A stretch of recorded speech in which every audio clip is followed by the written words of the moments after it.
Santo e bom Deus, que nos dá do céu, Senhor, a vida, louvamos e bendecemos por Santo Deus. Neste momento, temos o Santo Espírito que está presente neste lugar, que nos família que estava em casa, para que possa nos exortar, para que possa nos fazer entender as lições que nós vamos tirar daqui. Seja feita sempre a tua vontade, em nome de Jesus. Amém. Desta forma que saudamos a todos que nos acompanham. Desde já pedimos para aqueles que não estão inscritos aqui no nosso canal, para que possam subscrever-se, ativar o sininho de notificações e compartilhar o link deste canal para as demais pessoas. Então, hoje, mais uma vez, estamos aqui para o estudo da lição número 4 e conto com a presença do nosso irmão Rogério, que vai saudar. Irmão Rogério. Saudações, queridos irmãos, sejam mais uma vez bem-vindos a esta lição número 4. E como sempre, também temos aqui a presença do nosso irmão Luís. Irmão Luís. Muito obrigado. O convite ficou para todos. Vinda e juntos vamos estudar a lição número 4. E finalmente também contamos com os comentários do nosso irmão Jonas para enriquecer o nosso estudo. Saudações, queridos irmãos, sejam bem-vindos. Não esqueçam de pegar nas vossas Bíblias, juntos vamos testemunhar as sagradas verdades santificadoras. Amém. Então, nós estamos na lição número 4, que tem como tema um Deus apaixonado e compassivo.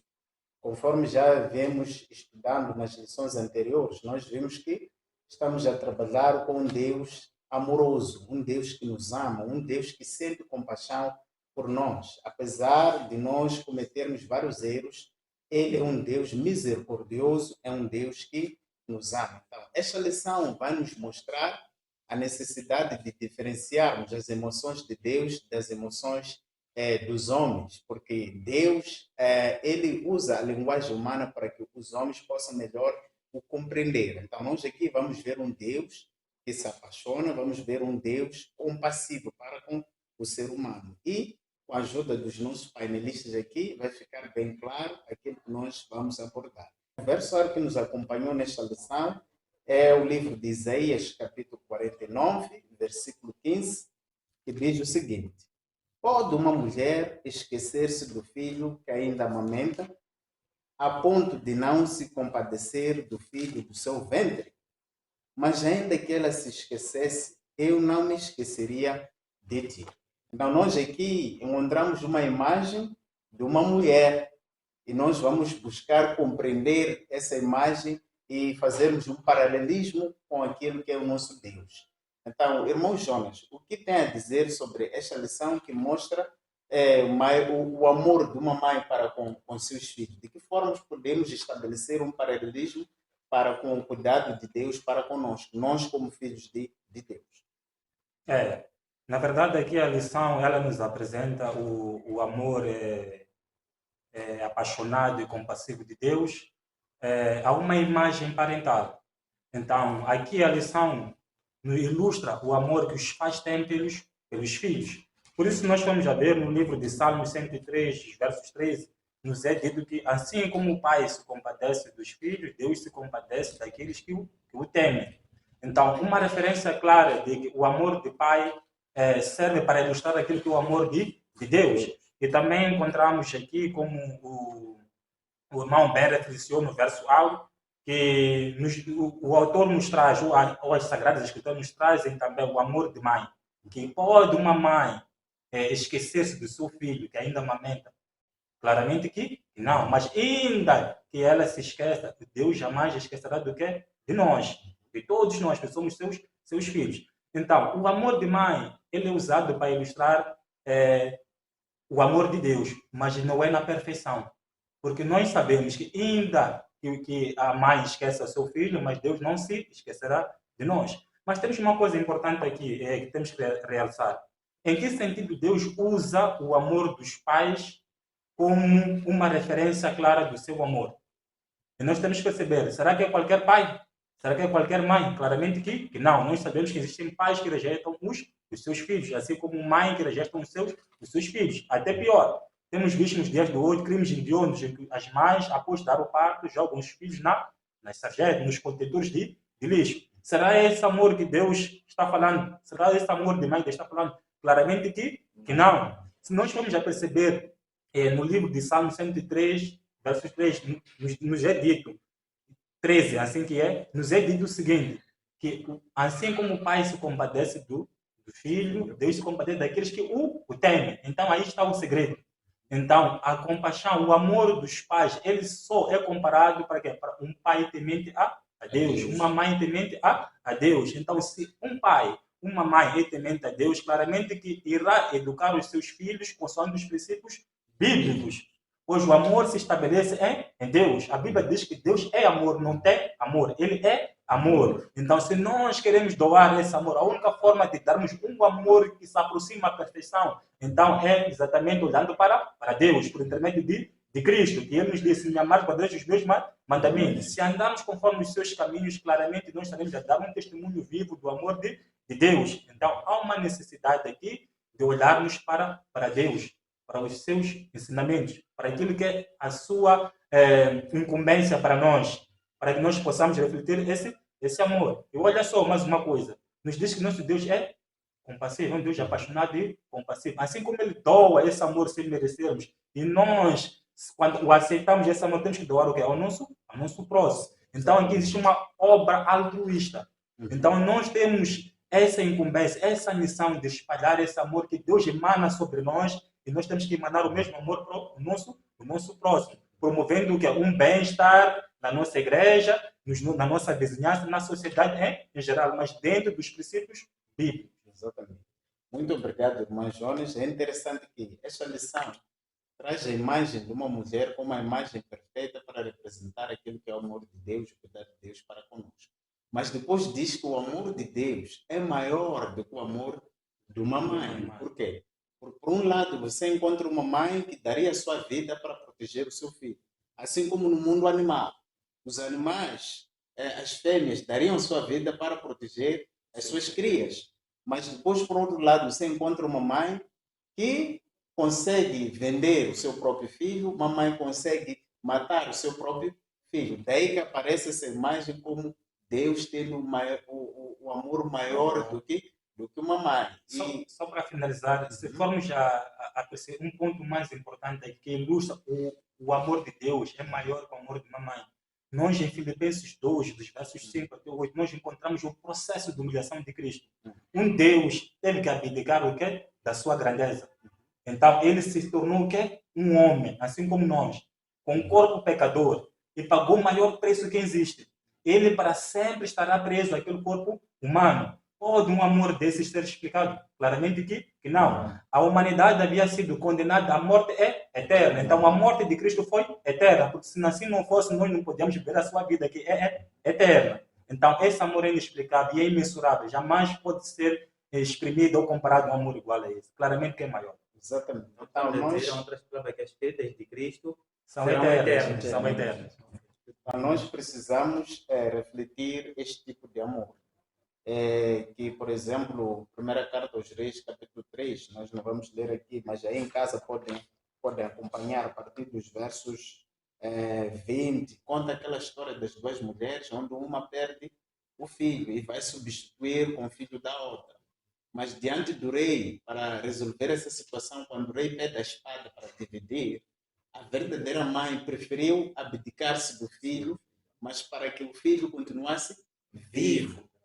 Então, nós precisamos desse amor, um amor que pode renunciar tudo em prol do bem dos outros. Então, é este tipo de amor que nós precisamos partilhar. Agora, devido às situações, ou devido àquilo que é o nosso estilo de vida, nós podemos provocar angústia dentro daquilo que é o sentimento de Deus para conosco.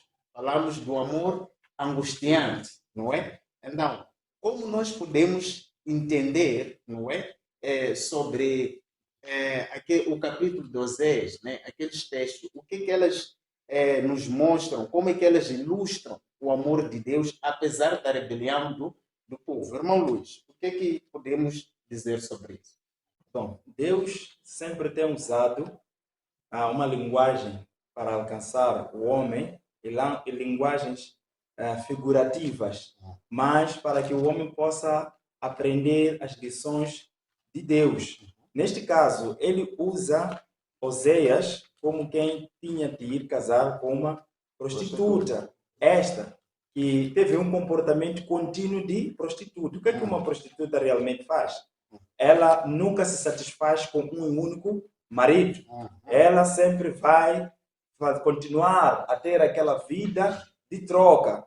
Então, Deus mostra-nos, por exemplo, no exemplo de Oséias, que em momento em que ela traía o seu marido, Deus voltava e falava com Oséias: vá, siga ela, tens que ter ela de volta. Então, este processo todo é o processo que aplica-se também na igreja de Deus. Nós sabemos claramente que Deus é quem salvou o povo de Israel, lá no Egito, quando estava num lugar impróprio, estava corrompida. Por causa do quê? Por causa dos seus pecados. O que é que levou o povo para lá? Por causa de fome. Entendam aí. E quando nós vemos, por exemplo, a Gomer, que foi a esposa de Oséias, ela também vendia o seu corpo por causa de bens. Ok? Então, ela, em algum momento, repudiava até o seu próprio marido porque não continha os bens que ela via fora. Então, a incredulidade foi crescendo. Então, nós encontramos aqui muitas aplicações também, muito claras. Na passagem do tempo, o próprio Oséias, ao ter filhos com esta mulher, Deus foi dando a ele a sabedoria de nomes que devia colocar para que predissesse o que ia acontecer com o seu povo. Então, nós não vamos ler aqui, mas existem nomes diversos dos filhos que se nasceram de Gomer com Oséias. Então, o que é que isso quer dizer? Nós podemos aprender nesta lição que os nossos filhos, ao nascerem, não pode ser da nossa invenção os seus nomes, porque para Deus, cada nome tem que ter um significado.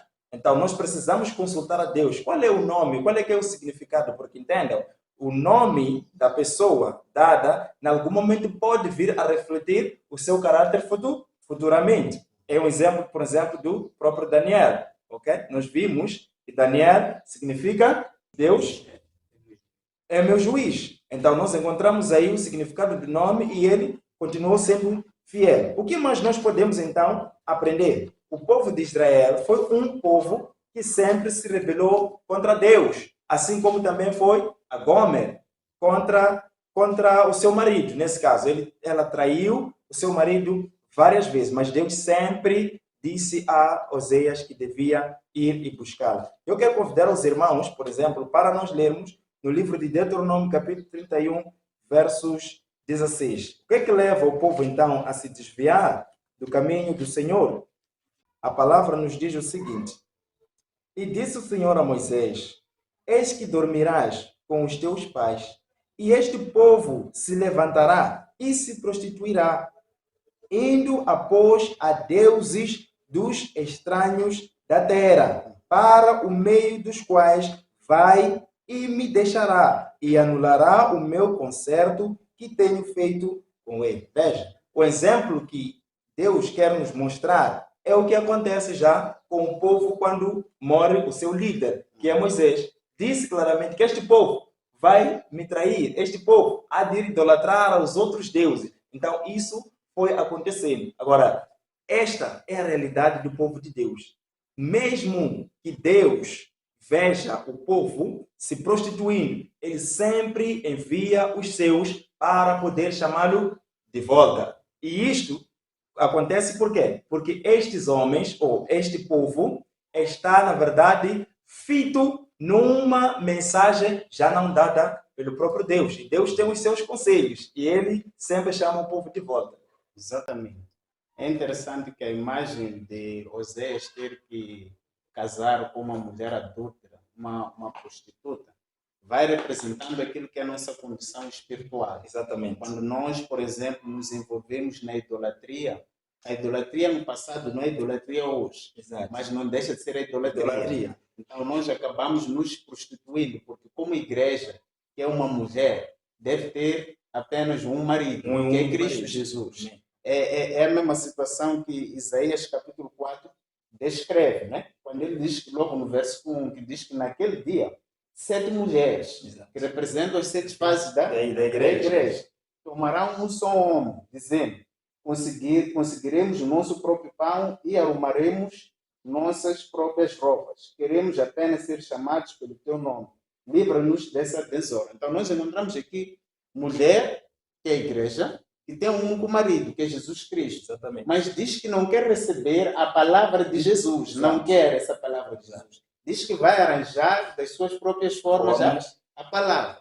Diz que não quer abraçar a reforma do vestuário, porque tem as suas próprias roupas. O que quer é ser chamado de adventista de sétimo dia. Então, esse tipo de situação causa um embrulho no estômago de Deus, conforme a lição aqui aborda. Então, devemos voltarmos a Deus para evitar de causar-lhe esse tipo de angústia. E porque Deus é um Deus misericordioso, é um Deus que tem compaixão de nós, ele manifesta a sua compaixão no meio de todas essas situações. Irmão Rogério, de que forma Deus manifesta a sua compaixão diante dessas situações que o seu povo lhe apresenta, que são situações de rebelião, apesar de várias advertências que Deus tem dado ao seu povo? Muito bem. Primeiro aqui nós encontramos os 3 atributos, não é, do próprio Deus. Primeiro, Deus é compassivo. Depois encontramos um Deus que ele é justo e também o Deus é amoroso. Ele é amor. Quando se fala de misericórdia, estamos a falar de amor. Agora, quando nós vamos para esses livros aqui propostos, não vou ler aqui, mas o irmão pode ler em casa, no livro de Mateus, capítulo 9, versículos 36, aqui encontramos que Deus teve compaixão da multidão, não é? Porque viu que aquela multidão estava o quê? Estava com fome. O que Deus fez? O Jesus Cristo fez? Ele multiplicou, não é, pães e peixe para que aquela multidão pudesse matar a sua fome. Então encontramos aqui a compaixão de Deus perante o quê? Aquela multidão. E também encontramos a compaixão de Jesus Cristo a ter com aquele homem leproso, não é? Olhamos só, porque Jesus Cristo viu que aquele homem estava enfermo. Então encontramos Deus também a ser compassivo para com este homem. Nos dias de hoje, Deus também continua demonstrando essa compaixão para nós, porque nós ficamos enfermos e às vezes nós não buscamos a Deus. O que Deus quer que nós façamos? Que tenhamos fé nele, que ele pode fazer o quê? Pode curar as nossas feridas. Por essa razão que, mesmo no livro de Mateus, capítulo 9, versículo 6, ele disse a um paralítico: tome a sua maca e ande, não é? Primeiro, antes de curar, não é, um enfermo, Jesus Cristo primeiro teve compaixão para com aqueles enfermos e ele os curava. Agora, eu queria também entrar numa outra vertente, na vertente de João, capítulos 11, versículos 32 a 36, em que Jesus Cristo estava perante a multidão e também foi na casa da Marta e Maria, que eram amigos de Jesus Cristo, eram amigos íntimos de Jesus. João, capítulo 11, o irmão aí em casa pode abrir, é muito importante esse texto. Temos algumas lições aqui. João, capítulo 11, versículos 32. Chegando a um lugar onde Jesus estava e vendo Maria, prostrou-se aos seus pés e disse: Senhor, se estivesses aqui, meu irmão não teria morrido. Ao ver chorando Maria e os judeus que o acompanhavam, Jesus agitou-se no espírito e perturbou-se. Agora encontramos aqui o choro de Jesus Cristo, em que Jesus Cristo ele chorou. E olha só, os judeus já diziam as seguintes palavras: vedes o quanto ele o amava. Mas nós podemos perceber que choro é este, Jesus Cristo. Não é um choro, não é porque ele lamentava a morte de Lázaro. Não era esse choro. Mas sim por causa do endurecimento do coração dos judeus que estavam ali. Porque eles não acreditavam que Jesus Cristo era o Messias. E isso encontramos também no livro de Mateus, capítulo 23, que este verso é muito importante. Mateus, capítulos 23, Mateus, capítulos 23, versículos 37. Diz o seguinte: Jerusalém, Jerusalém, você que mata os profetas e apedreja os que são enviados a vocês. Quantas vezes eu quis reunir os seus filhos, como a galinha que reúne os seus pintainhos debaixo das suas asas, mas vocês não quiseram.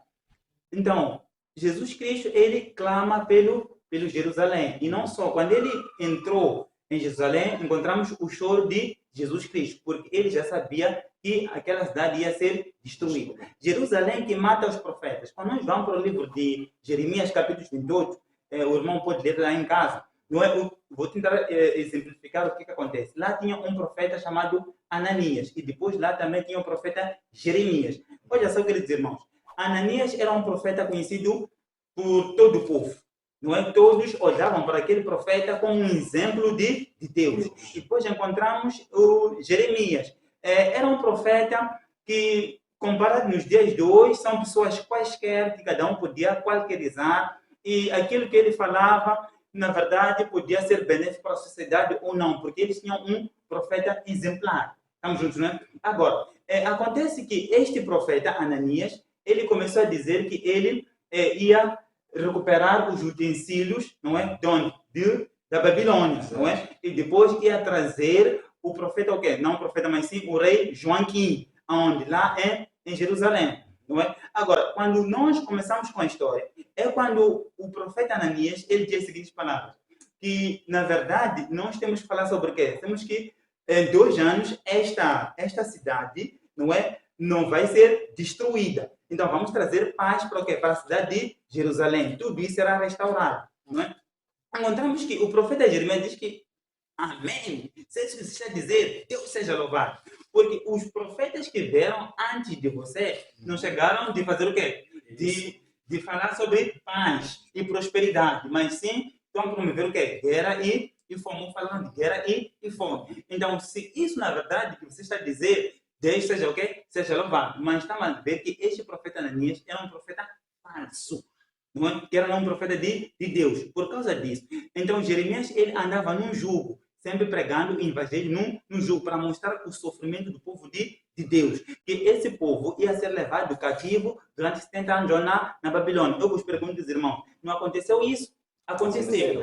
Não aconteceu aquilo que o profeta Ananias disse, mas aconteceu aquilo que o profeta Jeremias disse, que é um profeta de Deus. Agora, para terminar aqui, queria ler um detalhe no Espírito de Profecia, que diz o seguinte: seu desapontamento provocou a simpatia dos que sabiam por quanto tempo ele avidamente esperara ser curado por Jesus, e diariamente o levavam ao templo a fim de que os que passavam fossem pela piedade, induzidos a dar-lhe uma ninharia para lhe aliviar as necessidades. Ao passarem, Pedro e João pediu-lhes uma esmola. Os discípulos olharam com compaixão. E Pedro disse: olha para nós. E olhou para eles, esperando receber deles alguma coisa.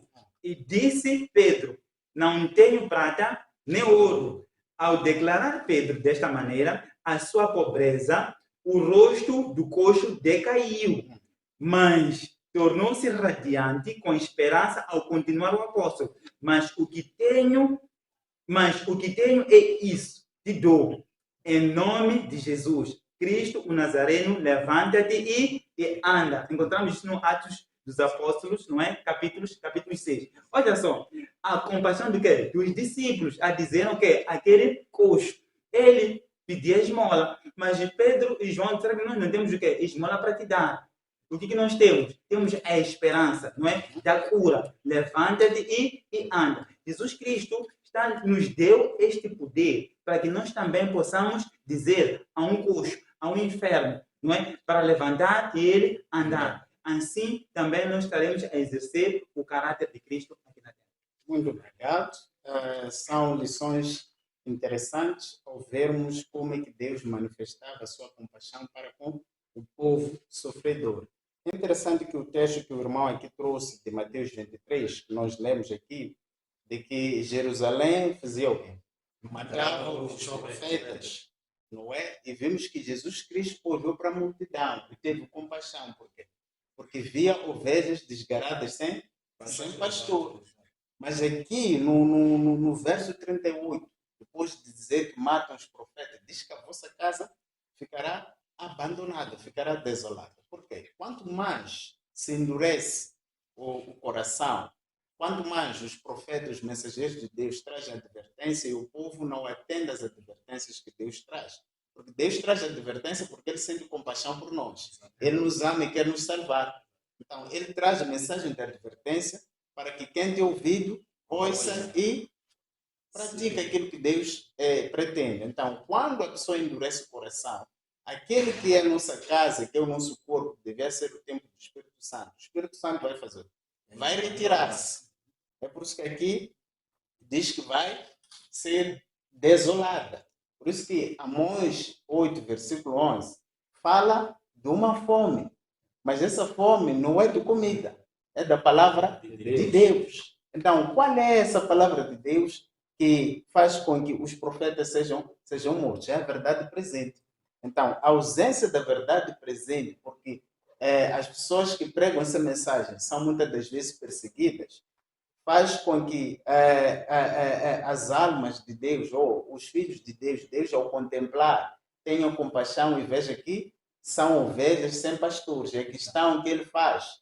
A quem nós enviaremos diante dessa situação? Então, nós devemos nos prontificar para atender o chamado de Deus, porque Deus vai nos cobrar se nós negligenciarmos aquilo que é a missão que Ele nos deu. Por quê? Porque a Bíblia, ou a lição aqui, nos diz que Deus é um Deus ciumento. De que forma nós podemos compreender a questão de Deus ser ciumento, sendo que nós também somos homens, como homens, né? Manifestamos essa questão de ciúmes. Irmãos Jonas, como é que nós entendemos o homem sendo ciumento e Deus ser ciumento? Será que é a mesma coisa? Há alguma diferença? Na verdade, há uma grande diferença. Não se pode associar o ciúme, o simples fato de Deus ser ciumento a algo negativo. Nós encontramos que, em primeira instância, o ciúme é associado a algo negativo. Mas aqui, o simples fato de o autor nos trazer um Deus ciumento faz menção a um Deus zeloso, um Deus que cuida. Costuma-se dizer quem ama, cuida. E veja só uma coisa, eu gostaria de trazer aqui só uma ilustração para termos uma ideia mesmo clara do amor de Deus, do qual Deus é ciumento. Nós, quando vamos para o livro de Gênesis, nós encontramos a história da criação, Gênesis 1. Nós encontramos quando Deus quis fazer os animais, esses aquáticos, falou com as águas. Essas águas hajam animais, répteis, tudo. Então, assim, houve. Deus, quando fez as árvores, falou com a terra. A terra disse, hajam o quê? Plantas. E cada um dá conforme a sua espécie, semente. E assim aconteceu. Mas veja só uma coisa diferente aí. Quando Deus quis fazer o homem, houve uma conferência. Façamos o homem conforme a nossa imagem e semelhança. Então, e assim foi feito o homem e a mulher. Veja só uma coisa. Quando nós tiramos o peixe, o animal, o peixe d'água, o que acontece com o peixe? Morre. Quando nós tiramos a planta da terra, o que acontece? Morre. Então, quando tu tiras o homem, quando sai de Deus, o que acontece com ele? Morre. Então, se Deus diz assim, filho, conforme nós encontramos aqui na história, quando Deus ilustrou através de Osés, naquele casamento que teve com a Gômera, que era uma ilustração do relacionamento que tinha o povo de Deus com Deus, que era um amor não correspondido. Então, quando Deus diz, meu povo, sigam esses caminhos, então, quando não seguem, e a palavra de Deus diz que ele é ciumento quanto a esse comportamento, podemos entender como algo negativo? Claramente que não. Porque Deus sabe, se nós não entrarmos nos seus caminhos, não andarmos conforme a sua vontade, nós morreremos. Mateus 6, 24, diz que pode um homem adorar dois senhores? Claramente que não. Ou vai amar um, odiar o outro. Então, claramente, se nós não andarmos nos caminhos de Deus, teremos de andar nos caminhos do inimigo. Então, o zelo de Deus está precisamente por isso, porque a vontade de Deus é que todos se salvem. Por isso, nós encontramos na 2 de Pedro 3, versos 9. Diz o Senhor no retardo da sua promessa, ainda que muitos tenham como demorado, mas ele é longano convosco e paciente, esperando o quê? Que todos venham a arrepender-se, venham a alcançar a salvação. Uma menção clara que o desejo de Deus é salvar todo o mundo. Então, por isso que nós encontramos que ele é um Deus zeloso. Ele é um Deus ciumento no sentido de quê? De trazer todos para a razão, no sentido de zelar. Ele quer cuidar de todos, para que todos possam alcançar a salvação. Muito obrigado. O irmão Luiz tem algum acréscimo a se fazer? Quando nós vemos, por exemplo, nos 10 mandamentos, a palavra do Senhor diz que não terás outros deuses além de mim. Então, quando Deus é zeloso, é porque Ele quer cuidar. quando Deus coloca os 10 mandamentos, é para que o homem não se perca. Então, andando dentro dos mandamentos de Deus, estamos seguros de ter a bênção e proteção do nosso Deus. Porque aquele que salta os muros, este corre um grande perigo. Agora, o que é que leva as pessoas hoje a saírem daquilo que são os limites de Deus? É por causa mesmo de quê? De adoração. Então, Deus está dizendo que não é para adorarmos aos outros. Mas será que não existem outros deuses? A Gomer, que foi um dos exemplos, realmente tinha outros deuses. Era Deus de quê? Da luxúria. Ela gostava de coisas luxuosas. Quantas pessoas hoje saem da igreja, não dizendo elas que não encontramos alguém dentro da igreja para casar? E sendo assim, saem para buscar homem, onde ou mulher, fora dos parâmetros de Deus. E como é que termina a vida desta pessoa? Totalmente desfeita. Ela perde o cuidado de Deus. Então nós devemos continuar. Mas o que nós podemos encontrar no povo de Israel? Então, muitos hoje rejeitam a mensagem de Deus porque olham como se fosse um simples conselho. Mas ainda que seja simples, se vem de Deus, convém que a gente siga. Como é que as pessoas, por exemplo, têm perdido o foco, que é a pregação da mensagem do terceiro anjo e as 3 mensagens angélicas em suma? É por causa de negar os conselhos. E estes acabam adorando outros deuses. E um dos deuses que nós podemos encontrar, segundo o livro de Filipenses, é o Deus de estômago. Vamos agora para o livro de Filipenses, capítulo 3, versos 18 até 19. Porque muitos há dos quais muitas vezes vos disse, e agora também digo chorando, que são inimigos da cruz de Cristo, cujo fim é a perdição, cujo Deus é o ventre e cuja glória é para a confusão deles, que só pensam nas coisas terrenas. Então, a mensagem do terceiro anjo leva-nos a olharmos a uma santificação. E no processo de santificação, temos sido dado a reforma de saúde. Então, ao invés de adorarmos a Deus, nós adoramos o estômago, negando o sacrifício feito por Jesus na cruz do Calvário. Muito obrigado. Então, nós vimos que o que motiva o ciúme ou o zelo de Deus é a infidelidade do povo para com o pacto que foi estabelecido entre Deus e o seu povo. Houve uma aliança. Então, quando se fez uma aliança, existem requisitos que devem ser cumpridos. Então, quando se quebram estes requisitos, Deus está no seu direito de ser zeloso ou de ser ciumento para com o seu povo. Mas, como Deus é compassivo, a compaixão de Deus manifesta-se de forma suprema em quem? Em Jesus Cristo. Então, irmão Rogério, como é que nós podemos refletir o amor compassivo de Cristo para outras pessoas? Muito bem. Na verdade, quando falamos do exemplo da compaixão de Cristo, encontramos onde? Na cruz do Calvário, não é? Porque Jesus Cristo, ele se humilhou, entregou-se a si mesmo e teve uma morte de cruz. Não é? Essa é a maior compaixão de Cristo. Eu digo, queridos irmãos, não existe ninguém que sofreu tanto quanto Jesus Cristo. Não é? O segundo é o apóstolo Paulo. Não é? Mas primeiro quem sofreu mais foi o próprio Jesus Cristo. Primeiro, porque ele carregou todos os pecados de toda a humanidade. Nenhum ser humano carregou os pecados da humanidade. Essa é a compaixão de Cristo. Quando nós falamos da paixão de Cristo, muitas das vezes também olhamos para a cruz. A paixão de Cristo é diferente da paixão do ser humano, não é? Em que provavelmente nós acabamos nos apaixonando, entrando nas emoções e tudo mais.